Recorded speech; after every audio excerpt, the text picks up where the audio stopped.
tassa bhagavato arahato samma sambuddhassa.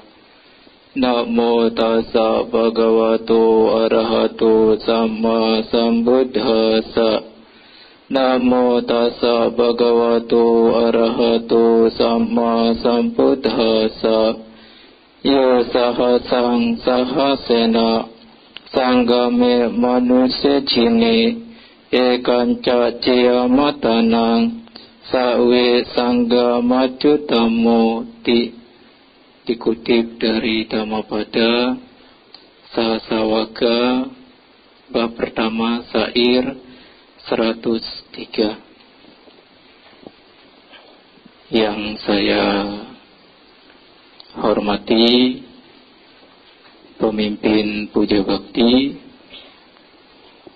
yang saya hormati Bapak Ibu dan saudara-saudari yang berbahagia, selamat pagi, Namo Buddhaya. Pada kesempatan pagi hari ini kita berkumpul di sini di Wihara Jakarta Dhammacakka Jaya. Tentu dengan niat yang baik, niat yang tulus, melakukan satu kebajikan dengan mengulang khotbah Sang Buddha dengan membaca parita dan melakukan perlindungan kepada Buddha, Dhamma, dan Sangha. Selain itu juga meminta sila, memohon sila. Itu semua kebajikan. Tentu Bapak Ibu datang ke wihara didorong oleh kesehatan. Semua Bapak Ibu sehat. Tiba saatnya Bapak Ibu menambah kebajikan dengan mendengarkan Dhamma. Mendengarkan Dhamma di tempat sesuai atau pada waktu yang sesuai adalah berkah utama. Tadi sudah dibacakan Manggala Sutta. Semoga dengan pembabaran Dhamma yang saya sampaikan pada kesempatan pagi hari ini memberikan wawasan bagi Bapak Ibu. Dhamma yang saya sampaikan ini berkaitan dengan upaya kita mengikis kekotoran batin atau kilesa. Sesuatu yang diinginkan oleh setiap makhluk hidup atau manusia itu adalah kedamaian batin. Untuk Bapak Ibu yang hadir pada kesempatan pagi hari ini menginginkan batinnya selalu damai. Ya. Sesuatu yang sangat kita takutkan adalah diri sendiri. Ya. Seringkali kita ini hanya mengomentari atau melihat kesalahan dan keburukan orang lain. Ya.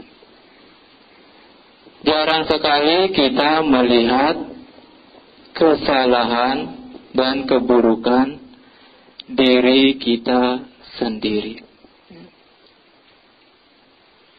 Menaklukkan diri sendiri lebih sulit daripada berbuat baik. Makanya sekali-sekali kita ini melihat ke dalam diri kita. Jangan sering-sering melihat keluar. Apalagi kalau Bapak Ibu misalkan sedang meditasi. Kalau kita meditasi, sebenarnya guru itu menganjurkan kita untuk melihat ke dalam diri kita masing-masing, bukan melihat keluar. Di dalam diri kita aja belum beres, ya. masih banyak kekurangan. Tetapi kebanyakan orang melihat keluar. Ya. Bagaimana cara kita supaya kita mendapatkan kedamaian batin dan menaklukkan diri kita sendiri?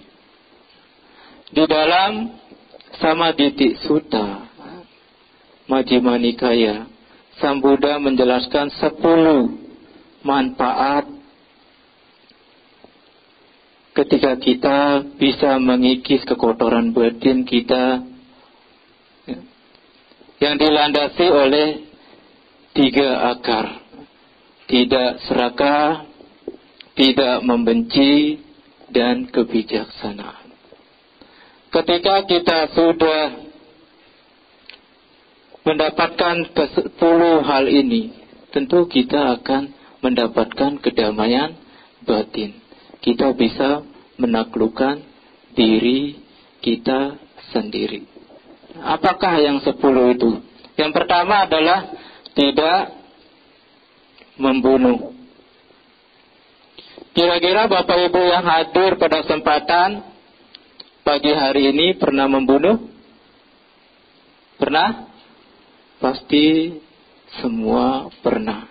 Entah disengaja maupun tidak disengaja.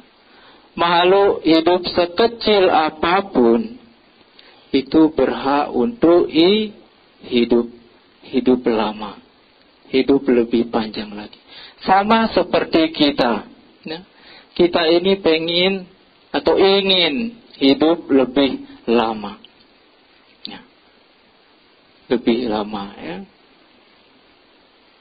Terkadang ada umat yang bertanya, wah, di rumah saya banyak nyamuk, Bante. Nah, ini salah satu gangguan. Bagaimana caranya, Bante, supaya nyamuk ini tidak terbunuh? Kita harus mencegah. Misalkan di saat mau tidur, sekarang kan zaman sudah modern, ya. Ada kelambu, ya. Ada kelambu supaya kita tidak digigit oleh nyamuk. Nanti kalau sudah sakit atau demam berdarah, wah, yang disalahkan itu adalah nyamuk.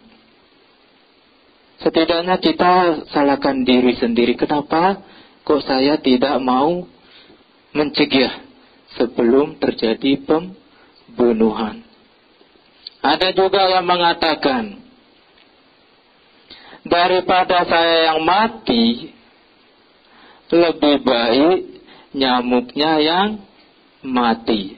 Apalagi di sini di Dhammacakka ini nyamuknya banyak sekali. Ya, kalau tidur nggak pakai kelambu, wah, besoknya lihat di tangan atau di muka ini ada bintik-bintik merah. Makanya ketika di sini ada latihan meditasi, ya, kita seringkali menganjurkan kepada umat yang mengikuti latihan meditasi, sebelum melakukan latihan bisa pakai sopel, autan. Kan ada yang kayak embody dan ada yang semprot. Nah, nanti ketika meditasi nempel di tangan supaya nyamuknya tidak terbunuh, kita harus mencegah terlebih dahulu, ya. Ada juga umat yang memakai kelambu, ya, meditasi di sini. Dia mencegah supaya nyamuk ini tidak terbunuh, ya. Nah, ketika Bapak Ibu sudah bisa menghindari pembunuhan, tentu ada manfaat yang Bapak Ibu dapatkan. Nah, di dalam Cula Kamawibangga Sutta Majjhima Nikaya, Sang Buddha menjelaskan manfaat bagi seseorang yang menghindari pembunuhan. Di kehidupan mendatang, ketika dia terlahir, dia akan hidup lebih lama, lebih panjang. Ya. Bapak Ibu pengen hidupnya lebih lama. Kalau pengen hidup lebih lama, lebih panjang, harus menghindari pembunuhan. Kita harus menghindari supaya kita mendapatkan manfaat. Selain di Majjhima Nikaya, di dalam kitab komentar Khuddakapata dan Iti Uddaka, di sana terdapat 23 manfaat bagi seseorang yang menghindari pembunuhan. Salah satu adalah usia panjang. Usia panjang. Nanti selebihnya Bapak Ibu mencari. Kalau 23-nya dibahas, waktunya enggak cukup. Salah satunya usia panjang. Kenapa usia panjang? Makhluk hidup mati pada saat yang tepat, sesuai dengan usianya, sesuai dengan karmanya. Jangan sampai kita ini memotong kehidupan makhluk lain. Ketika Bapak Ibu tidak membunuh, berarti kita menjaga sila kita. Sila yang pertama. Wah, di wihara sila saya bagus Bante, karena di depan altar. Nanti kalau sudah keluar lingkungan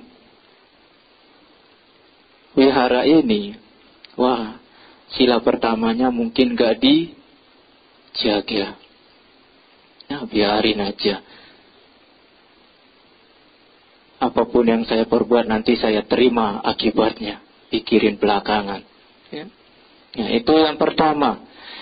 Yang kedua adalah tidak mengambil barang yang tidak diberikan atau tidak mencuri. Nah, Bapak Ibu yang hadir ini pernah mencuri enggak?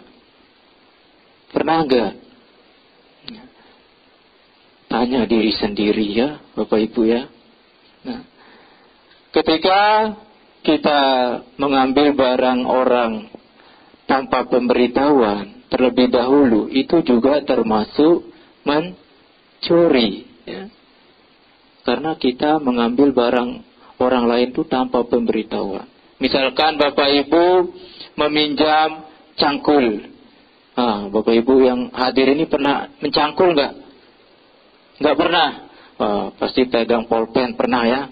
Nah, ketika Bapak Ibu meminjam cangkul atau pulpen atau mengambil tanpa pemberitahuan orang yang punya, itu juga termasuk mencuri. Nanti ketika orangnya cari-cari siapa yang mengambil.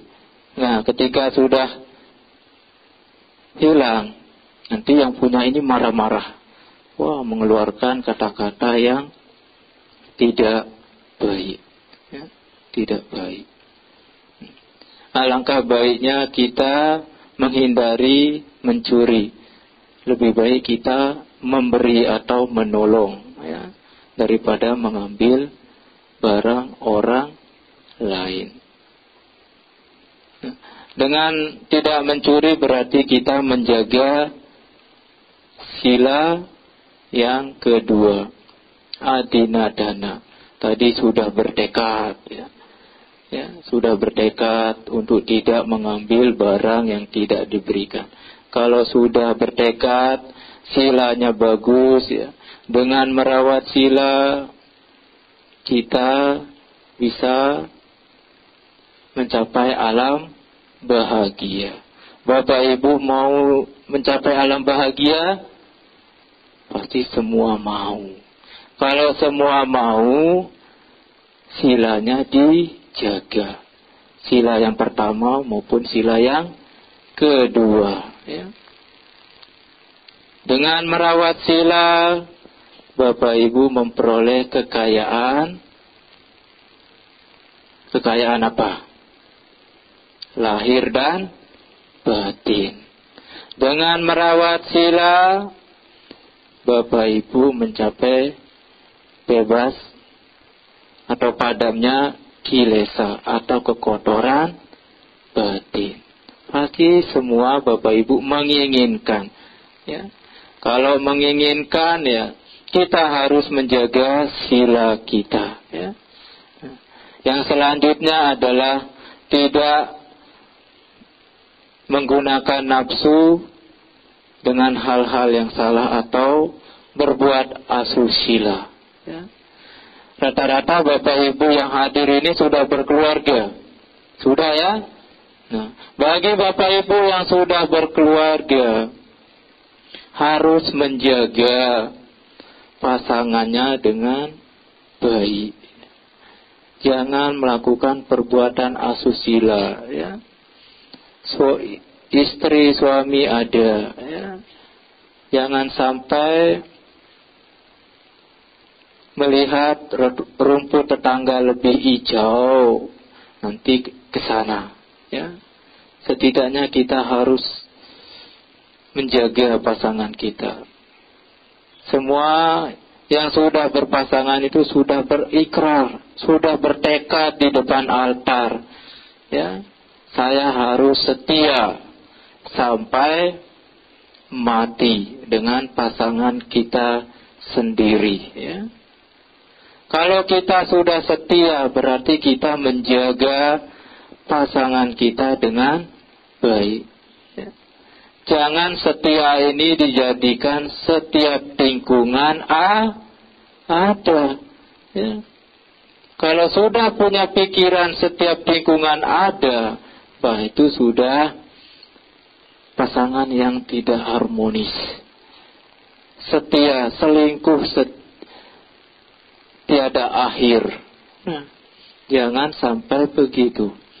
Wah, setia, selingkuh, tiada akhir aja Bante. Wah, selingkuh aja kegiatan. Setiap lingkungan ada. Nanti keluar lingkungan wihara ini kan belok kiri arah ke Kelapa Gading. Kalau belok kanan arah ke Ancol. Wah, setiap lingkungan ini ada Bante, mampir aja dulu, ya. Menikmati nafsu ini supaya puas. Nah, ketika Bapak Ibu sudah berikrar, ya, bertekad untuk setia sehidup semati, setidaknya ikrar itu kita jaga dengan baik, ya. Gunakan nafsunya dengan baik, jangan menggunakan nafsunya ke hal-hal yang tidak baik. Wah, saya tidak puas Bante dengan pasangan saya cari wanita lain aja. Di luar itu banyak, ya. Mungkin di lingkungan Jubil itu ada, di lingkungan Ancol itu ada. Ya, saya coba-coba aja Bante supaya nafsu ini terobati, ya. Nah, yang selanjutnya adalah tidak berdusta atau berbohong. Bapak Ibu pernah berbohong nggak? Pernah, ya. Apalagi kalau tanya umat, bisa nggak jalankan 5 silanya Bante? Bisa katanya, kecuali sila yang ke-4. Bagi kami yang jadi pedagang Bante, wah, kalau tidak berbohong ini nggak dapat untung. Makanya sulit sekali untuk menghindari sila ke-4 ini. Karena setiap kali jualan itu pasti pengennya untung dan untung, ya. Pengen berbohong terus, ya. Pengen berbohong. Makanya setidaknya kita harus jujur, ya. Harus jujur, karena hal yang jujur itu bisa menyelesaikan masalah. Sama seperti Bapak Ibu ketika dalam berkeluarga, ya. Ketika kejujuran ini diterapkan di dalam keluarga, tentu akan membawa keharmonisan, kerukunan di dalam keluarga, ya. Selama ini Bapak Ibu sudah mempraktekkan kejujuran di dalam keluarga. Sudah, ya. pasti sudah. Nanti kalau enggak jujur-jujur, setiap gajian saya sembunyikan aja. Saya berbohong aja kepada istri saya, kepada suami saya. Terutama ini bagi kaum muda. Jangan sekali-sekali berbohong kepada orang tua. Ya. Nanti kalau dari kecil, dari remaja sudah berbohong, apalagi kalau sudah dewasa, sudah menjadi orang tua, pasti akan selalu berbohong. Alasannya minta uang untuk beli makanan, tetapi uangnya digunakan untuk beli misalkan pulsa, kuota, ya, jalan-jalan. Ya. Lebih baik kita jujur apa adanya. Ya. Minta uang kepada orang tua dengan tujuan yang bagus, berarti orang tua akan memberi daripada kita berbohong, ya, di belakang. Nanti menjadi budaya atau kebiasaan bagi diri kita sendiri. Nah, makanya silanya juga harus dijaga, ya. Musawadah, ya. Musawadah harus dipraktekkan dengan baik, ya. Nah, selanjutnya adalah tidak memfitnah. Sekarang fitnah ini sangat sering terjadi, sering kita temukan, entah di media sosial, di televisi, di koran, sering kali kita temukan yang namanya memfitnah. Kalau kita sudah memfitnah, kita ini memecah belah, ya, atau membuat tidak harmonis, tidak rukun, ya. Bapak Ibu pernah memfitnah? Atau sering difitnah? Pasti pernah, ya. Pasti kita pernah memfitnah. Entah itu waktu masih kecil, remaja, dewasa, pasti pernah memfitnah. Memfitnah ini kata lain dari menghina, mencela, menghujat, ya. Sang Buddha yang sudah mencapai penerangan sempurna atau sudah menjadi Buddha, itu juga masih difitnah. Siapa yang memfitnah Sang Buddha? Cinca, ya. Cinca memfitnah Sang Buddha dengan pura-pura hamil.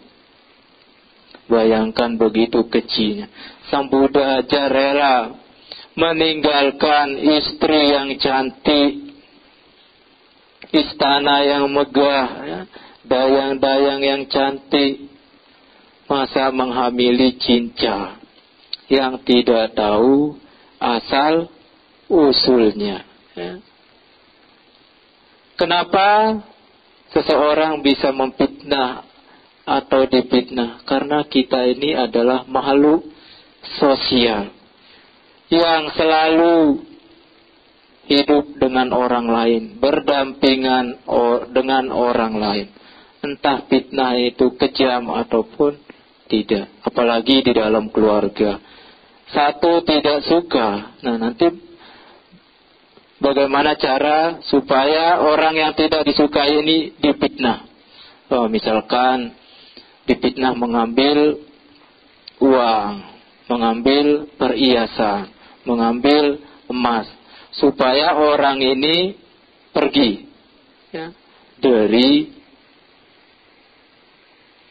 rumah tersebut. Di dalam Brahmajala Sutta 3 Nikaya, Sang Buddha berkata, biarpun ia menghinaku, menghina Dhamma, menghina Sangha, dia menganjurkan kepada murid-muridnya, menyarankan kepada murid-muridnya, jangan marah, jangan jengkel, dan jangan benci. Apapun hinaan seseorang kepadaku adalah Sang Buddha sendiri, kepada Dhamma, kepada Sangha, setidaknya kita mencari kebenaran terlebih dahulu. Hinaan atau fitnahan dari seseorang itu benar atau enggak? Kalau salah, berarti itu perbuatan kita. Kalau benar, ngapain kita harus marah? Atau juga yang menerima karma buruk bukan diri kita sendiri, tetapi orang yang menghina atau memfitnah. Ya. Makanya Bapak Ibu ketika dihina, ketika difitnah, ketika dicela, ketika dihujat, setidaknya kita mencari kebenaran terlebih dahulu sebelum kita bertindak.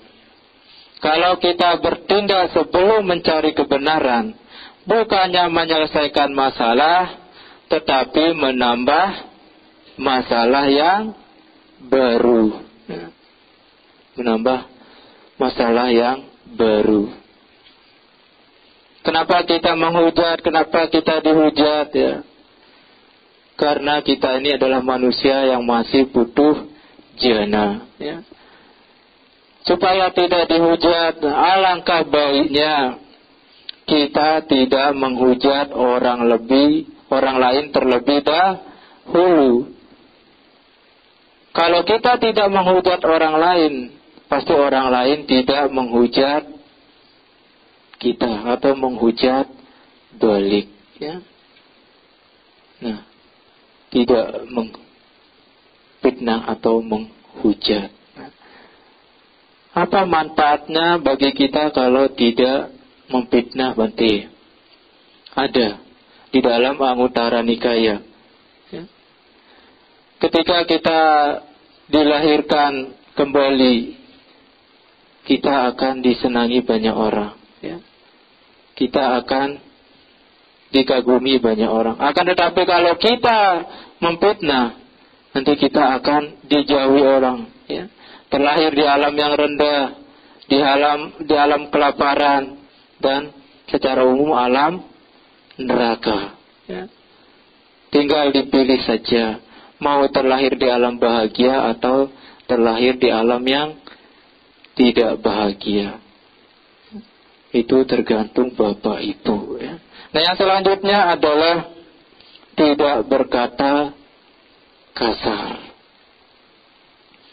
Kalau kita tidak berkata kasar, berarti kita selalu mengeluarkan kata-kata yang lembut, kata-kata yang anggun, kata-kata yang sopan. Ya.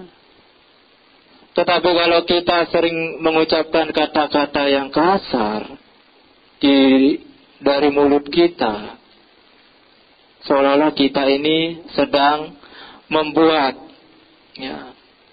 kebun binatang di dalam mulut kita. Ya. Kalau Bapak Ibu sering mengucapkan kata-kata kasar seperti menyebutkan nama-nama binatang, wah, seolah-olah di dalam mulut ini ada kebun binatang. Ya. Nanti keluarganya bisa berwisata, ya, bisa melihat anjing, bisa melihat babi, bisa melihat monyet. Ya.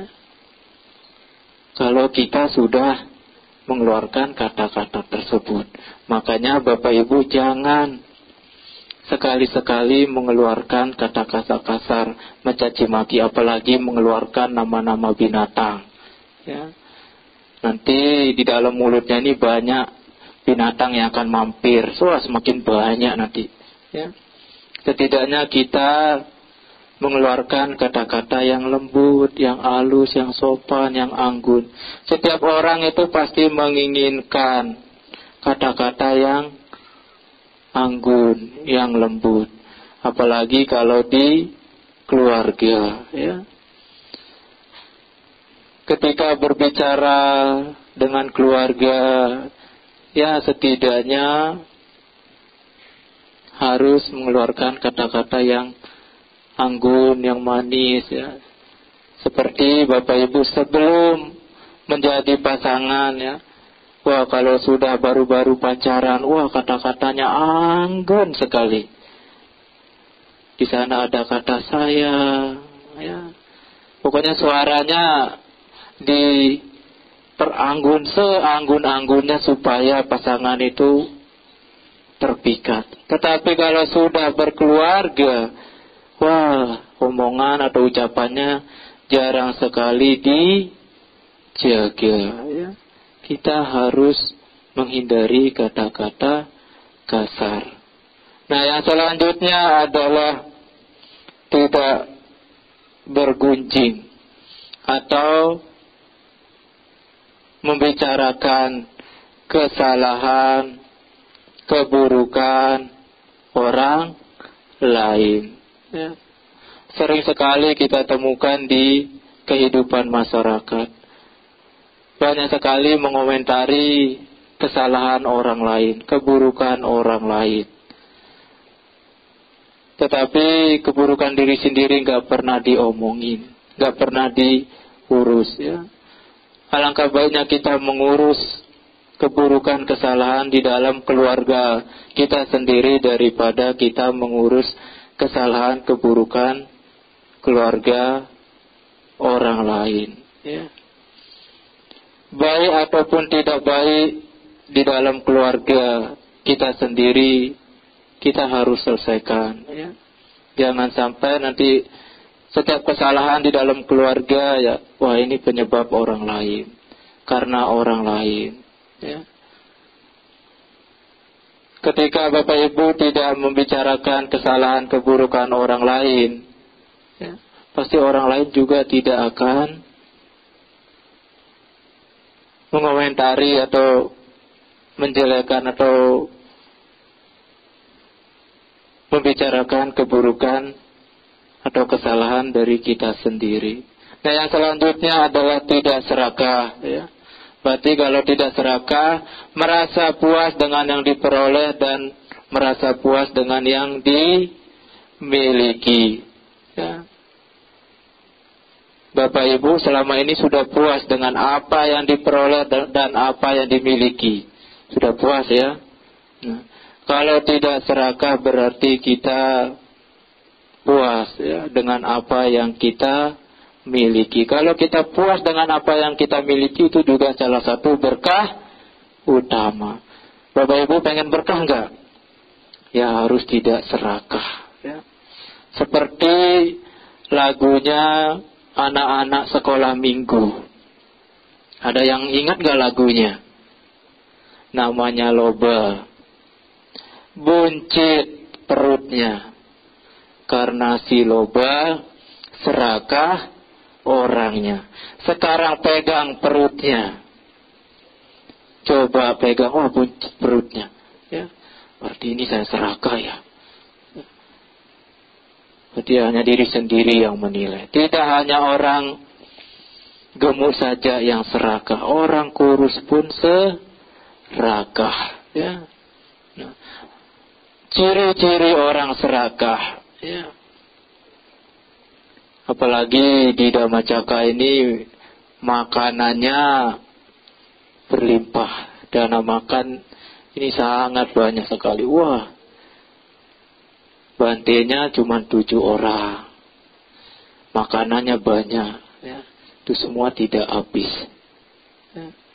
Tetapi seseorang yang memiliki ciri-ciri serakah itu ketika makan di wihara misalkan, wah, dia sudah puas, ya, sudah kenyang, ya, sudah kenyang, malah bawa makanan pulang. Nah, itu sudah ciri-ciri orang serakah.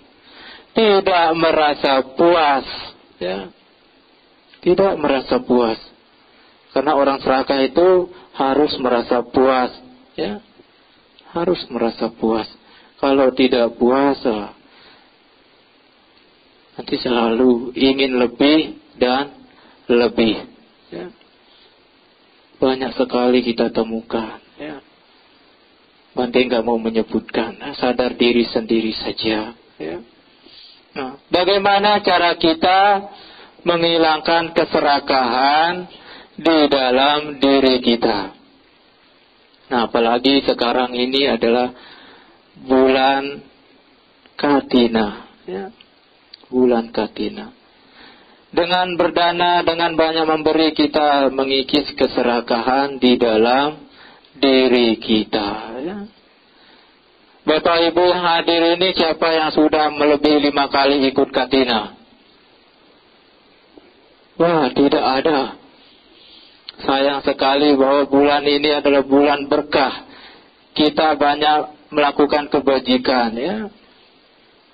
Wah, tunggu bulan November aja, Bante tanggal 9 saya mau ikut Katina. Wah, kebajikannya sedikit sekali. Kalau umat di Tangerang, bukan membandingkan, ya. Di Tangerang kalau sudah masuk bulan Katina, itu 1 bulan full umat itu ikut Katina, ya. Ikut Katina 1 bulan full. Makanya umatnya dalam 1 bulan itu keliling. Misalkan ini hari Minggu, bisa 3 tempat, 4 tempat, ya. Itu umat semua 4 tempat itu datang, ya, untuk menghadiri Sanggadana atau Katina, ya. Nah, dia menggunakan waktu sebaik mungkin supaya keserakahannya ini hilang, kekikiran di dalam dirinya hilang. Bapak Ibu yang hadir ini kikir enggak? Kikir enggak? Enggak. Kalau tidak kikir, ya, kalau merasa dirinya tidak kikir, wah, senang memberi. Di sini ada kota dana, di sana ada kota dana, di Oposata Gara ada kota dana. Buktikan kalau Bapak Ibu ini tidak kikir, tidak pelit, ya. Apalagi sekarang ini bulan Katina, ya. Tetapi hari ini Bapak Ibu tidak pelit, tidak kikir dengan waktu. Bapak Ibu datang ke wihara menggunakan waktu untuk berbuat baik. Wah, kalau masalah waktu tidak pelit, Bante. Gak tahu dengan kekayaan saya. Mau gak saya berdana? Mau gak saya memberi? Kalau tidak ada keinginan memberi, wah, serakahnya semakin mengembang. Kekikirannya juga semakin mengembang, ya. Setidaknya kita harus menghilangkan keserakahan di dalam diri kita. Wah, kalau kita tidak menghilangkan serakahan ini sangat berbahaya sekali. Dampaknya bagi diri kita maupun bagi orang lain, ya. Nah, yang selanjutnya adalah tidak membenci. Ya. Ini yang sering sekali kita temukan. Membenci. Ya. Di dalam Dhammapada, kebencian tidak akan berakhir apabila dibalas dengan kebencian. Kebencian akan berakhir apabila dibalas dengan cinta kasih. Ya. Ketika Bapak Ibu memiliki kebencian, kemarahan di dalam diri kita, setidaknya kita harus menghilangkan. Bagaimana cara menghilangkan? Kadang-kadang Bante itu sering menganjurkan, ya, kepada umatnya, ketika ada kebencian, ketika ada keserakahan di dalam diri kita, kita harus mengembangkan cinta kasih. Sering meditasi, ya, dengan mengembangkan cinta kasih dan kasih sayang. Di dalam Karaniya Metta Sutta juga dikatakan, tak selayaknya karena benci dan marah mengharapkan orang lain celaka. Ya. Biasanya kalau orang lain sudah membenci, sudah marah, wah, dia pengen berbagai cara menggunakan supaya kebenciannya ini terlaksana. Entah dia meracuni entah dia memukul, ya, supaya kebenciannya ini terlaksana. Ya. Seperti kutipan Dhammapada yang saya kutip tadi, Dhammapada bab 1 syair kelima. Kebencian tidak akan berakhir apabila dibalas dengan kebencian. Ya.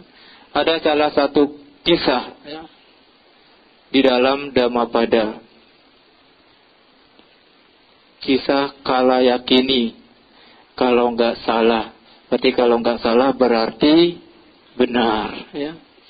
Itu menceritakan ada seorang laki-laki yang memiliki istri yang mandul. Nah, istri yang mandul. Karena sekian lama berkeluarga tidak memiliki anak, akhirnya si laki-laki ini ingin menikah lagi karena ingin memiliki keturunan. Nah, Bapak Ibu yang hadir ini ada yang istrinya mandul. Jangan sampai nanti istrinya mandul, wah pengen menikah lagi. Nah, karena istri yang mandul ini takut diceraikan, dia mengizinkan suaminya menikah lagi. Ya. Menikah lagi. Akhirnya suami tersebut menikah dengan istri muda. Ya. Ada istri tua, ada istri muda. Seperti lagunya Ahmad Dhani. Ada istri muda, ada istri tua. Semuanya menggoda. Ya. Nah, sudah menikah. Nah, beberapa lama kemudian istri muda ini hamil. Ya. Hamil. Nah, karena istri tua ini tidak senang, penuh dengan kebencian, kemarahan, dia berbagai cara untuk istri muda ini supaya tidak melahirkan. Ya. Nah, istri tua ini memiliki niat yang buruk. Dia memberi ramuan kepada istri muda supaya keguguran. Akhirnya tercapai. Wah, istri muda ini keguguran. Ya. Wah, senang sekali istri tua karena tidak mendapatkan saingan lah istilahnya. Ya. Terus hamil yang kedua, begitu juga. Ya. Dia memiliki niat yang buruk. Ya. Keguguran lagi. Ya. Nah, sudah kedua kali guguran, ketiga kalinya hamil juga. Ya. Sama juga keguguran. Ya. Karena niat buruk dari istri dua. Nah, tidak hanya keguguran, istri muda ini juga meninggal. Ya. Meninggal. Nah, di kehidupan selanjutnya, ya, di kehidupan selanjutnya, kebencian itu tidak berakhir. Ya. Dua-duanya terlahir sebagai binatang. Nah, tadi yang sering membenci sebagai pemarah itu istri tua. Kebalikan, istri mudanya yang penuh dengan kebencian. Ya, penuh dengan kebencian. Kalau tidak salah terlahir sebagai, yang istri muda ini sebagai kucing, istri tua ini sebagai ayam. Nah, itu kan cocok ya. Ya, kadang kucing itu memburu ayam. Nah, terlahir lagi sebagai, setelah meninggal terlahir lagi sebagai binatang. Sama juga. Tadi yang membenci istri muda, sekarang istri tua membenci. Nah, kelahiran yang terakhir, istri tua ini terlahir sebagai wanita berumah tangga. Dan istri muda ini terlahir sebagai peri, yaitu Kalayakini tadi. Ya. Nah, karena penuh dengan kebencian, peri ini mengincar wanita rumah tangga ini bagaimana cara supaya terbalaskan dendam atau kebencian yang pernah dilakukan oleh istri dua tersebut. Makanya Bapak Ibu ketika memiliki kebencian ya, setidaknya cepat dibereskan, cepat dipadamkan supaya tidak mengembara ya di dalam diri kita. Kalau sudah memendam kebencian, nanti resikonya bagi diri sendiri juga bagi orang lain ya. Harus dihilangkan dengan cinta kasih, seperti Bante Upasanto menganjurkan kepada umatnya. Ketika kebencian ada di dalam diri kita, ketika kemarahan ada di dalam diri kita ya, kita harus meditasi mengembangkan cinta kasih ya, dengan mengharapkan semoga semua makhluk berbahagia, bebas dari penderitaan, bebas dari menyakiti dan disakiti, bebas dari membenci dan dibenci, dan bebas dari mendengki dan didengki ya. Kebencian yang akan berakhir kalau kita mengembangkan cinta kasih dan kasih sayang di dalam diri kita ya. Yang selanjutnya adalah poin yang terakhir adalah tidak memiliki pandangan salah ya. Menganggap pandangan benar itu sebagai pandangan benar. Kalau yang salah, pandangan salah dianggaplah sebagai pandangan salah. Jangan kebalikan ya. Wah, pandangan benar ini dianggap semua salah. Apapun yang dilakukan ya, kebaikan yang dilakukan semuanya dianggap salah. Ketika kita sudah memiliki pandangan benar, wah kita memiliki kedamaian di dalam diri kita ya. Memiliki kesejahteraan di dalam diri kita. Nah, inilah 10 poin yang terdapat di dalam Samaditi Sutta Majjhima Nikaya. 10 hal ini kita bisa kesimpulkan menjadi 3, yaitu menjaga ucapan, menjaga perbuatan kita, dan menjaga pikiran kita. Pernah saya sampaikan di sini, kita harus memiliki yang namanya kendi ya. Kalau kita sudah memiliki namanya kendi, bisa menjaga diri, bisa kendalikan diri. Yang namanya membunuh, memfitnah ya, itu tidak akan kita lakukan. Sebagai kesimpulannya, harus melakukan perbuatan baik melalui ucapan, tindakan, dan pikiran. Nah, ini yang bisa saya sampaikan. Semoga bermanfaat. Semoga maju dalam Dhamma. Terima kasih. Sabe sata bawantu sukitata. Semoga semua makhluk berbahagia. Sadhu, sadhu, sadhu.